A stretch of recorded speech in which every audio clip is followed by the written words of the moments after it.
Hello friends, তোমরা সবাই কেমন আছো? আশা করি তোমরা সবাই খুব ভালো আছো। আমিও খুব ভালো আছি। মনিষাস ব্লগ চ্যানেলে তোমাদের সবাইকে ওয়েলকাম জানিয়ে আমি আমার ব্লগটা আজকে স্টার্ট করছি। চলো, আজকে আমাদের বাড়িতে চুনো মাছের তরকারি এবং চুনো মাছের ঝোল রান্না হবে। চলো দেখে নাও আমি কিভাবে করি। চলো দেখতে থাকো। তো আমি কড়াই তেল দিয়ে দিয়েছি, কড়া গরম হয়ে গিয়েছে। আমি এবার চুনো মাছগুলো ভাজার জন্য দিয়ে দেবো।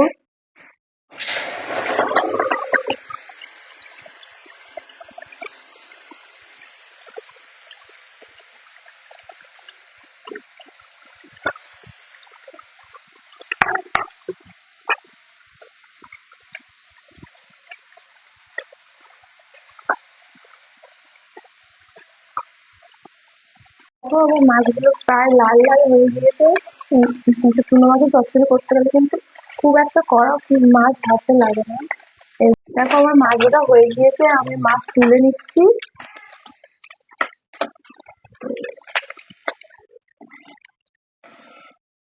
চচ্চড়ির জন্য সবজি আমি ধুয়ে রেখে দিয়েছি।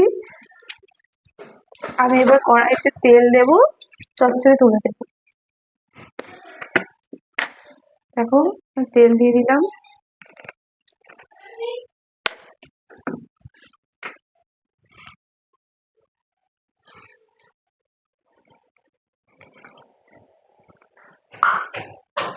এই চচ্চড়ি করার জন্য কিন্তু একটু বেশি পেঁয়াজ লাগবে। পেঁয়াজ দিয়ে খুব অল্প উপকরণে চচ্চড়িটা রেডি হয়ে যাবে।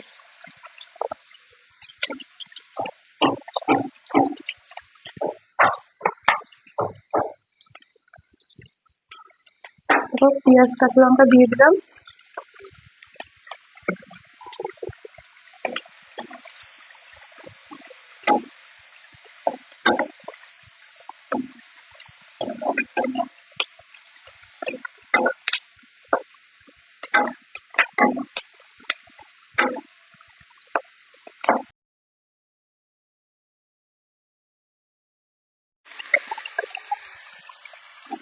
সবজিগুলো দিয়ে দিলাম কড়াইতে।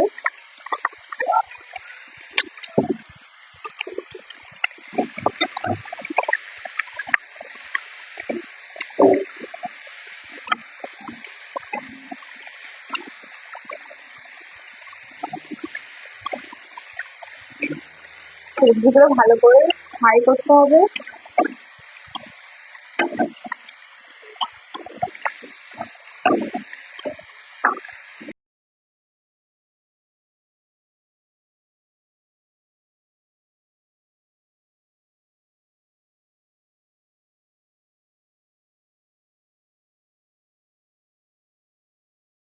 আমি সবজির মধ্যে নুন, লবণটা তোমরা তোমাদের স্বাদ মতো দেবো।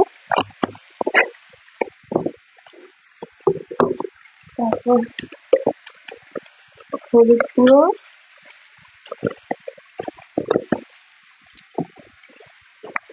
একটু অল্প কাঁচা পেঁয়াজ,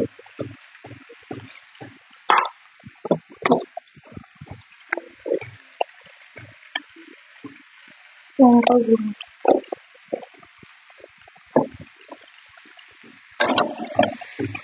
দিয়ে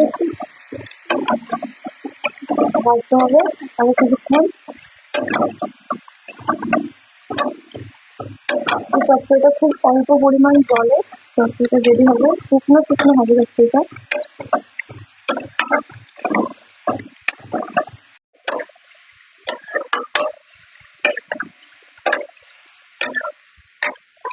এবার দেখো, চুনো মাছগুলো দিয়ে দেবো। চুনো মাছ কিন্তু একটাও ঘাটবে না, খুব সামান্য পরিমাণ জল, বেশি নাড়ানাড়ি করলে কিন্তু চুনো মাছগুলো ঘেটে যেতে পারে, ভালো লাগবে না। খুব সামান্য পরিমাণ জল দিতে হবে। চচ্চড়িটা একদম শুকনো, জাস্ট সিদ্ধের জন্য।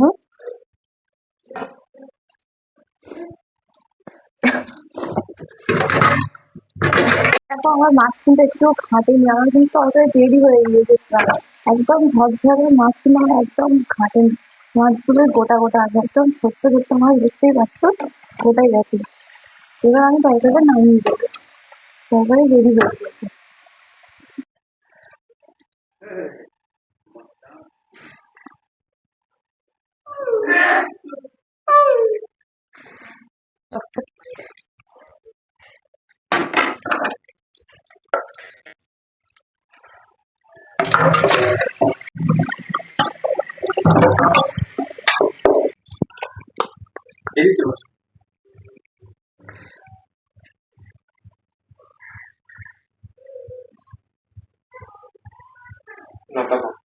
দেখো আমার তরকারি রেডি হয়ে গিয়েছে, কেমন চুনো মাছের ঝরঝরে চচ্চড়ি। দেখো ফ্রেন্ডস, দেখো আমার ছেলে এখন কি বদমাইশি করছে, আমার রিয়ান এখন কি বদমাইশি করছে, সমস্ত বাঁধাকপির পাতা ছিঁড়ে ওর মা তরকারি করছে, ও এদিকে বদমাইশি করছে। চলো ভিডিওটা ভালো, আজকের জন্য এই পর্যন্ত। ভিডিওটা ভালো লাগলে লাইক শেয়ার এন্ড সাবস্ক্রাইব করে দিও, আমার চ্যানেলের পাশে থেকো প্লিজ।